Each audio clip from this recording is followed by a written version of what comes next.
So these issues and concerns about permanent conservation measures are not quite unique to Orange County. Resisting the force, regional agencies resist permanent conservation measures. Now, we've heard all these phrases before, that one size does not fit all when it comes to how you manage your water systems. It's also a case being made from San Francisco to San Diego. This session is titled Resisting the Force. The San Francisco Public Utilities Commission and the San Diego County Water Authority have also been actively engaged with the state officials, and we have representatives from those two mega agencies here today to offer regional perspectives.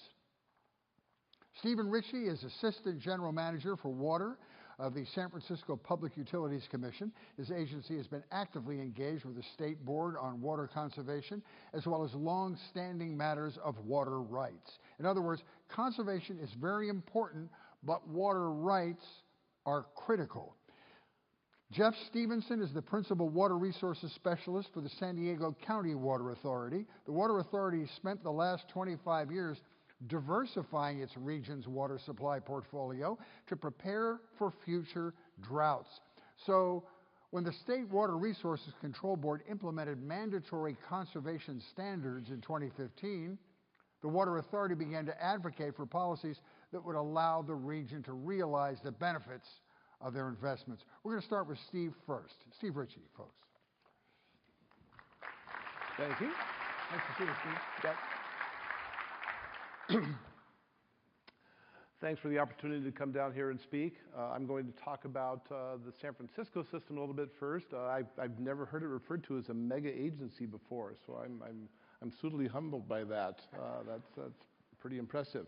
Obviously, this is a photo of Ritchie Reservoir, and if any of you have not visited, I would encourage you to. It is a beautiful reservoir, and if you followed the press lately, it's been the subject of litigation that was just heard at the Court of Appeals the day before yesterday. But it is the anchor of our system that I'll talk about a little bit first. This is a diagram showing our regional water system. It's a very old system, as are our water rights. The system extends from the Sierra to the Bay Area. It is anchored by 8 reservoirs, 3 in the Sierra, 2 of which are in Yosemite National Park, Ritchie and Lake Eleanor, 2 reservoirs that are in Alameda County, and 3 reservoirs that are in San Mateo County down the peninsula for San Francisco. One of the things about it, again, is it's a very old system. Our oldest dam was constructed in 1866. That's Pilarcitos down on the peninsula. There's another one there that was constructed in 1888 that actually survived the 1906 earthquake and is doing quite well. The youngest dam on our system, and I always hear people talk about the aging infrastructure and pointing to Oroville about that. The youngest dam on our system was constructed in 1964, 4 years before Oroville was constructed. So we have a very old system that was established by some really insightful, incredible folks a long time ago. Also, our water rights are very old. David Rose talked about water rights, and I will touch on them a bit because they are critical to the operation of our system. Our water rights on the Tuolumne River were first filed for in 1901, and so they are pre-1914 rights, which is important for us. And to note, the 2 irrigation districts that we share the Tuolumne River with, the Turlock and Modesto irrigation districts, also have pre-1914 rights and senior rights to ours because they were established first. So seniority is important in our water rights system, and we have to take care of that. Our customers, we actually serve about 2.7 million people in the Bay Area. On a retail basis, we serve San Francisco, which is in the green there at the top. We also have 26 wholesale customers outside of San Francisco that we deliver water to as well. They use about 2/3 of the water system, the water delivered by the water system, and San Franciscans use about 1/3. The per capita usage is quite low among all of them. In San Francisco, the residential per capita usage is currently it's about 43 million gallons per day, or excuse me, 43 gallons per person per day. The low in 2015 was about 41 gallons per person per day, so it has started to rebound a bit, which is what we've seen in our service area as well. But one thing we did note in 2015, literally there was no summertime peak in demand as we would all normally see in our systems. It's low in the winter, So really, where San Francisco and its customers really hit the mark over and above what was going on before was the limitation on outdoor usage of water. This is the water system today. This is a schematic of it as opposed to the other. And I wanted to show this because we are just completing a $4.8 billion water system improvement program, which is designed to seismically strengthen and modernize our system in many places. So we've made a bunch of changes. So even though it's very old, I think we've been really aggressive in investing in the system as well to make sure that we can use the resources that are entrusted to our care, both the water and land resources, in a big way. The system actually crossed 3 earthquake faults. Those are the red lines on there. They're our friends. In fact, we named 2 of our reservoirs for the earthquake faults they're on because it seemed like the thing to do at the time. But it is part of what we have to deal with. But I'm here to talk about resisting the force because that is the nature of this, and people have shown this in different ways. This is my quick summary of the significant state drought actions. First, with the governor's 7 proclamations and executive orders, and there were about 4 of those that were particularly important for different reasons. The State Water Board did 5 emergency conservation regulation actions in 2014, 2015, and 2016. And from a water rights point of view, the State Water Board issued curtailment notices, particularly relative to pre-1914 water rights and to the Tuolumne River in particular. And the pre-1914, as David kind of covered briefly, there's the issues of how much authority the board has over pre-14 rights is a big legal question. But it got personal for us in the Tuolumne River, and I'll mention that a little bit more on the next slide. And then last but not least was the conservation as a way of life legislation, which was driven originally by governor proclamations and executive orders, but then finally became legislation that was signed by the governor yesterday. And that was something that others have talked about. San Francisco, in that particular case, was not a supporter of that legislation, particularly originally because we believe that the authors of the legislation, particularly from the administration, went beyond what had been agreed to in the processes where we were talking about conservation as a way of life. So there was a lot of pushback early on that.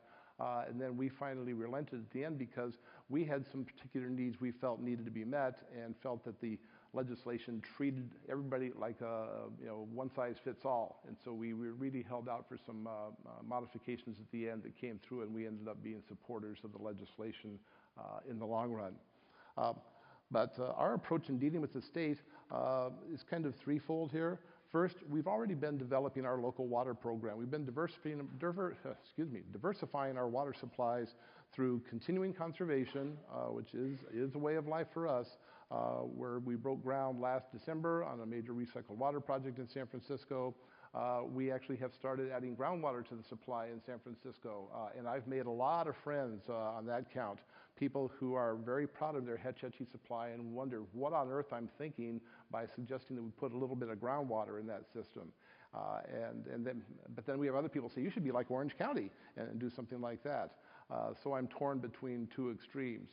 Actually, the San Franciscans, a lot of what they say is, can't you sell it to the guys outside San Francisco? But the basin's in San Francisco, that's where it goes. So adding groundwater to the supply is an important step for us as well. And then non-potable water, where we actually have an ordinance that any development over 250,000 square feet requires that the developer develop a system for using water on site as part of that. And so we're trying lots of different ways to make sure that we're stretching our supplies as much as we can and making sure we're making as good use of local supplies as possible. We've supported additional conservation statewide as well. I think I've made some enemies in other places by backing up the state board on various things. But at the same time, we've vigorously opposed infringement of our water rights. That is really where the action is for us, because we think conservation is something we can and should do, but water rights are the foundation of everything we do. This is one of my favorite photographs from the San Francisco Chronicle, on the front page of a happy father pulling his 3 children in a red wagon through Camp Mather, which is San Francisco's family camp up in the Sierra, and they're happily enjoying their vacation. And the Chronicle headline with this was, San Francisco's Camp Mather imperiled over water, city vows to defy order, because the state board had issued a curtailment notice saying that well, there's water needed in the Delta for undefined water rights, but they're really important, and so you need to start cutting water use upstream. And so that was an order directed at the water diversion right for Camp Mather, primarily for legal reasons, but also for plumbing reasons, that the issues were on the Sacramento River, not on the San Joaquin River. So we felt it was totally inappropriate, and so we told the state board as much in a detailed letter, which the Chronicle picked up and thought was a great story to run on the front page. But it really highlights that water rights are important to us for all kinds of different reasons. So the State Water Board water use prohibition regulations, that's where we've been very active for a couple of things. And so I posed myself the question, are the proposed prohibitions problematic? And the answer for me is no. These are things that we've already incorporated them into local ordinances, and they're mainly good conservation practices that have some regional and site-specific exceptions. Nothing is perfect. As long as you allow for certain exceptions, it works. But are they problematic by themselves? No. And I run through them here quickly because they just focus on what is the issue. So incidental runoff, don't water the sidewalk. If you're going to wash your car, have a shut-off nozzle. Gee, that's a pretty easy one. Don't use potable water directly on driveways and sidewalks. Recycling water for ornamental fountains. Pretty simple. Don't water when it rains. There's a big negotiation going from 1/10 of an inch of rain to 1/4 of an inch of rain. Well, that's at the margins, but the idea of don't water when it rains. Serving drinking water other than upon request, but that's only when there's a state of emergency. I kind of think it should be there all the time, but we can all live with that. Irrigation of turf on public street mediums. I think there was some give and take on that. But again, do we need turf there? Maybe for recreational or neighborhood purposes, but not necessarily just in general. And my particular favorite was the health and safety exception for using it on sidewalks. I call that the gritty urban exception because Representative San Francisco actually raised that right out the bat, that we needed to have the ability, unfortunately, to wash down sidewalks and deal with areas where, let's say that human living is very dense. This is the real crux of it. Are the regulations problematic? And the answer is yes, because defining the practices as wasteful and unreasonable under Article 10, Section 2 of the Constitution, we think opens a can of worms that doesn't need to be opened. The determination of waste and unreasonable use needs to be determined by explicit fact-finding, and we think the State Board has just been too broad in this area. David Rose might disagree with me, but we really believe that's the case. And it pushes the regulation towards misuse of water rather than conservation. And we think that conservation is still something that we can all support and really should go that way and not set up potential water rights enforcement by the State Water Board. We think that's a bad spot to be in. So we basically have continued to support conservation, but we raised these issues in a December 22nd letter in 2017. Conservation is good, but don't do it this way. In fact, do it a different way. On February 14th this year, we circulated this with a bunch of other water agencies and got 70 other water agencies to sign on, basically saying, don't go down the path of waste and unreasonable use. It's problematic and inconsistent with the law. So, where does it stand? It's been kind of hanging at the State Board. They have not moved forward on any action. It's a little uncertain what they're going to do. So where are we in the future going forward? Again, this is Hetch Hetchy Reservoir, but I used this shot because it has a lot of dark clouds in the background. It's not clear what's going to go on. I focused on this angle here relative to water rights and the prohibitions, but there's lots of different areas where the State Water Board, as they've gotten some new authority, has tried to stretch it every time the opportunity comes along. And I won't enumerate those, but there have been a number on the drinking water side as well as on the water rights side, and we think those are both problematic. So we think the State Water Board can do a better job and work with us more closely to come up with constructive solutions rather than focus on things that might expand their authority. Thank you very much. Well done, sir. Thank you so much, Steve. Again, since we have two speakers, we'll wait to the conclusion of Jeff's talk, and then we'll take all of your questions together. And now, Jeff Stephenson. Jeff? Thank you, sir.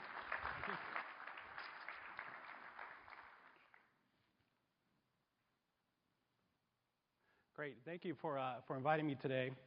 And this session is resisting the force That was the title. I thought it was very ominous when I heard that and I was asked to speak at it. But earlier, David was asked about the enforcement for conservation regulations and what the State Board would do, and he mentioned the black helicopters, and everybody laughed like he was joking. But I've seen them outside of my office. In San Diego, we've been very aggressive with our conservation, and I wanted to provide some context to our relationship and our interactions with the State Board, because there's a lot of good things happening, as well as some of the things that don't necessarily fit with how we've planned going forward. So it's important to understand our diversification strategy with the Water Authority, also our drought resiliency supplies and how we've planned those. After I discuss those, I'm going to give you a little bit, a couple examples of our interactions with the State Board on 3 different things, and then I'll close with a slide on the upcoming opportunities to engage in the process going forward now that the governor has signed the legislation. So the San Diego County Water Authority is a wholesale agency that was created in 1944, essentially to bring water to the Navy in San Diego. We have about 3.3 million people in our service area. We have 24 retail agencies that you see on the map. Those are our customers. And we have a 36-member board of directors. We provide about 80 to 90% of the water used in the county, and that varies year to year depending on rainfall and hydrology. We're the regional planner for the San Diego region, so we work with those 24 agencies on our urban water management plan and other planning documents. We also build, own, and operate some infrastructure projects. And over the last 30 years, we've invested about $3.5 billion in our diversification and drought resilient supplies. The reason that our region looks to supply reliability is that in 1991, we were basically limited to 2 supplies. We had 5% coming from surface water and 95% coming from metropolitan. And that was at the time of the drought in the late 80s and early 90s, for those of you who are around. And when you rely on one supply during a drought crisis, you're going to have problems when that supply is cut or there's a potential to be cut. So leaders in San Diego, civic leaders, elected officials, decided that never again would we have water shortages in San Diego, so the region began to plan for that. And the kind of realization was that no single resource strategy can manage all uncertainties, and you needed a multifaceted approach. And that would include new diversified supplies, both imported and local, infrastructure improvements to handle carryover storage and emergency supplies, and then the big piece is still conservation and water use efficiency. That doesn't go away in our region, despite the fact that we've heard criticisms that by developing these additional supplies, we're giving up on conservation. And I'll have a slide in just a moment to show you that's not the case. So what does supply diversification look like in the San Diego region? We have our seawater desalination plant in Carlsbad, water use efficiency. There's infrastructure such as the San Vicente Dam raise, where we took an existing dam, built another dam on top of it essentially, and added 100,000 acre feet of storage. We also have the transfers and canal lining projects. We have groundwater as well as DMIN, which is demineralized groundwater. There's surface water storage that was increased, and then our latest is recycled water and the expansion of the recycled water. So currently there's a multitude of projects being considered in San Diego. 3 of the big ones related to recycled water would be the City of San Diego's Pure Water Project, and that's a potable reuse project. Up in the North County of San Diego, you have the North San Diego Water Reuse Project, and that's looking at expanding the use of recycled water. And then finally, out in East County, San Diego, you have the Advanced Water Purification Project, which is another potable reuse project. Considering those supplies, you look at 1991 when we had 2 supply sources, and then you fast forward to 2017. It may be hard to read on the screens, but the different colors represent different supply sources. So we've added the IID transfer water in blue, the canal lining, the desal, and as we go forward to 2020, there's a couple more slices added. And then if you fast forward to 2035, the diversification of our supplies looks very different than 1991. As I mentioned, conservation, though, is still a key part of what we do. And if you look at, this is per capita potable water use from 1990 through 2017, and the numbers might be small, but for 1990, the number was 235 gallons per person per day of potable use. Fast forward to 2017, we're down to 124 gallons per person per day. So our population has increased by over 1 million people, yet our water use has remained steady over that time period. That's roughly a 47% decline. And if we were still looking at the 20 by 2020 SPX 77 number, our target was 167 regionally. In addition, years before the conservation mandates by the state, we did our own water shortage and drought response plan. And in that, we planned for shortage response actions, extraordinary demand reductions, an allocation methodology to our member agencies if supplies were cut, what we would do in a catastrophic water shortage such as an earthquake, and what the communication plan would be. Last year, anticipating the legislation that was signed yesterday, we revised that and renamed it our Water Shortage Contingency Plan, and we added what we term an annual reliability analysis to show the state that we do plan ahead and we do have a plan for getting supplies. So as a region, we feel that we're well prepared for droughts and supply shortages through the supply diversification as well as our planning documents that we use. So the first example I want to mention here and how we've interacted with the State Board is to illustrate our response to the mandatory conservation standard. Now, some of these are not unique to us. We worked with a lot of the member agencies in this room, as well as Aqua and KUA. But in 2015, the state required a 25% reduction in statewide potable water use. In San Diego, we had a range of member agency cuts, so a range from 12% to 36%.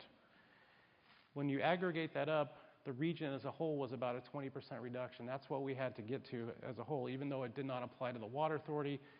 Like I mentioned earlier, we planned things as a region, so we were working together to get everyone to that 20%. We had concerns because this did not consider local supply conditions when they asked for these reductions, and it did not recognize the development of local supplies. These are all things we'd planned for, but were unable to use. So our response was to advocate for the drought resilient supply credit. In February 2016, the State Board amended the emergency regulation and allowed adjustments for those drought resilient supplies. In our case, we had the Carlsbad desalination plant, which allowed us to drop from a 20% aggregated reduction down to 13%. Still, we didn't feel that was fair, and we pushed, like other agencies, for the stress test or the self-certification, and we asked that they consider local supply investments in actual shortages, and that if you could show the ability to demonstrate for 3 years that you had adequate supplies, even under dry conditions, you'd basically have a zero conservation standard, which is what the San Diego region ended up with. That was a good outcome in this case. Our member agencies continued to conserve. We did not see an immediate bounce back in water use in the region. So that added further evidence that the region would continue to conserve regardless of what was being mandated on them. The second example looked at the State Board's extension of the emergency regulation and whether that should happen. We had concerns with that, and our concerns included the fact that we had the snow and the weather, extremely favorable hydrologic conditions.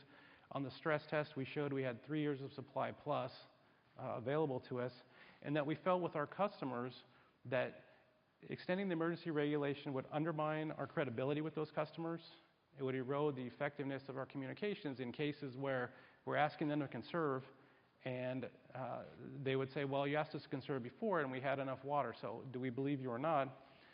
It would also create uncertainty regarding the development of drought resilient supplies, because those supplies cost. We have to go to ratepayers for rate increases, and we need their support.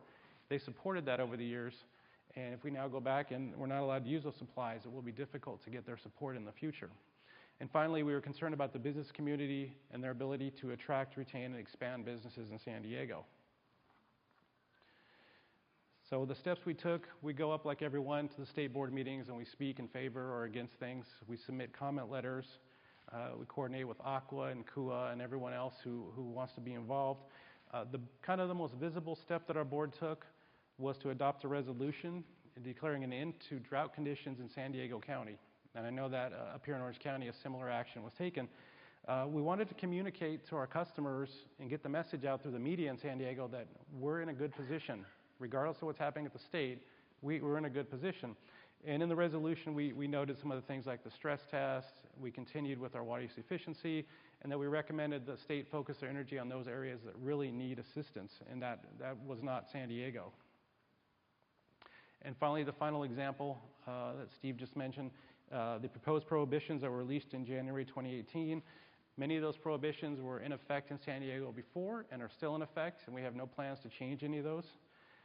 We had a few concerns related to measurable rainfall, the reasonableness of use of recycled water, fiscal impact to local governments, and then we shared some of the jurisdictional concerns raised by San Francisco.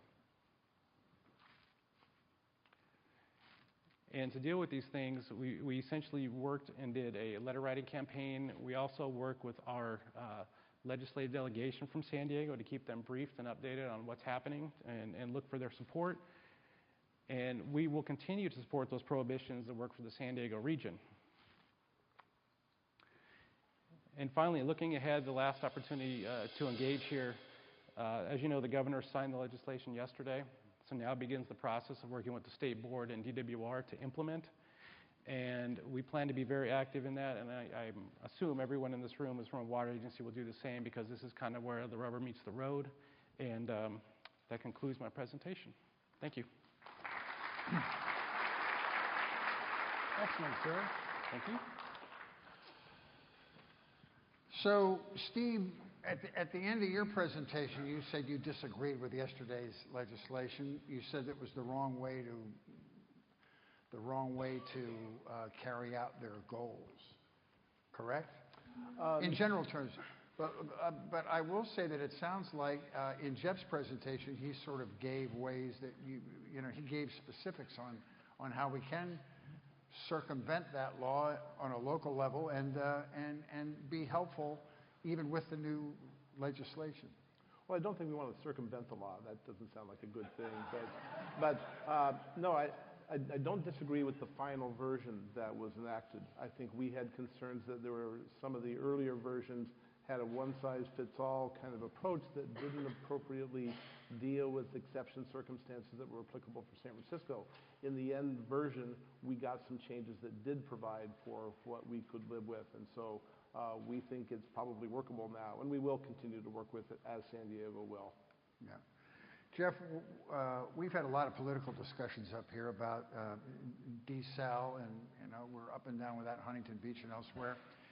So tout the positive aspects of that, and then maybe the negative aspects, the environmental aspects of the desal. What portion of the local water consumption comes out of that plant, and some of the problems you've had with it, and some of the maybe unsuspected successes?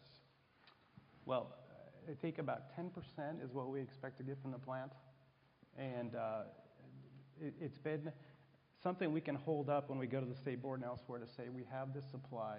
It's reliable, independent of weather, hydrology, or anything else, and it's a kind of a foundational supply when we look at what do we have available to us. Other supplies may come up and down as far as availability, but that's one that we can plan for year after year, which is important to us. Did you have a lot of citizen pushback when you were forwarding that idea before the plant was installed? There was kind of two camps. There were the citizens, and the community supported it. There were also non-governmental organizations that had issues with environmental aspects of the plant. So that's kind of how it went back and forth. And in building the plant, they were able to mitigate those to the satisfaction of all the government agencies that have to approve that. And it was a long process, years and 10 plus years to go through this process. But in the end, we got all the approvals to build the plant. Great. Anybody have a question for these gents? So in the overview of what we're talking about today, say what? Yes. Oh, okay. I would like to, my name is Joel Carlson. Oh, there you are, I'm sorry. UCI, a business division instructor, and I want to address this to Mr. Stephenson. Thank you for the readable PowerPoints.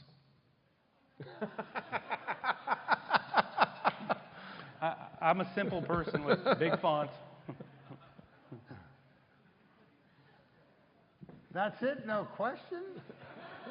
I second that. He liked your PowerPoint presentation. Oh, here's one. Okay. Yeah, my name is Gary Gramling. I'm with the Citrus College Water Technology Program up in Glendora. I'm actually their first full-time instructor. I came from the water industry. I worked at City of Lakewood for 9 years in production, and I also worked at City of Whittier in their water treatment plant. I just was kind of curious about something. I'm teaching a water efficiency course. Never taught one before in my life. And I'm considering doing water reuse. I'm curious about, with San Diego, I tell my students that there's a direct potable application at the state. Has that gone anywhere, or what are your thoughts on that, going directly into the potable water system? You know, it's our member agency, the City of San Diego, that's doing that project, so I'm not up to speed on where they're at as far as permitting and that process goes. But that technology has been proven safe, and I know it's done with groundwater here in Orange County. And San Diego has 2 projects they're looking at down there, so that's a big chunk of our future water supply that we're counting on. Thank you so much, Jeff Stephenson and Steve Ritchie.